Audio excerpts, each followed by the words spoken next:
la RDC sont donc en demi-finale, une première pour eux depuis 1998. Et ce qu'on retient de ce match de manière plus précise, eh bien, c'est tout simplement un match contrasté. Parce que la première mi-temps fut, disons-le, d'un ennui mortel. On se demandait plus qui allait s'endormir plutôt que de savoir qui allait gagner. Et finalement, la deuxième mi-temps a été absolument magnifique, probablement la plus belle depuis le début de cette CAN. Les deux équipes ont fait étalage de gestes techniques incroyables. Et surtout, on a vu 6 buts dans cette mi-temps. Tout d'abord, au plus fort de la domination de la RDC, eh bien, ce sont les Congolais qui ont réussi à marquer en contre, tout d'abord par Ferrebori. Ils ont su doubler la mise par Tizi Bifouma.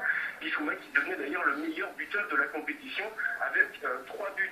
Et puis les Léopards se sont réveillés, ils ont tapé la barre d'abord, et puis ensuite ils ont enchaîné les buts en faisant craquer physiquement leur adversaire. Ils sont revenus à 2-2, notamment grâce à Dieu merci Mbokani, auteur d'un doublé, avant de clore le score en fin de match, passer d'abord devant Congo, puis terminer sur ce quatrième but.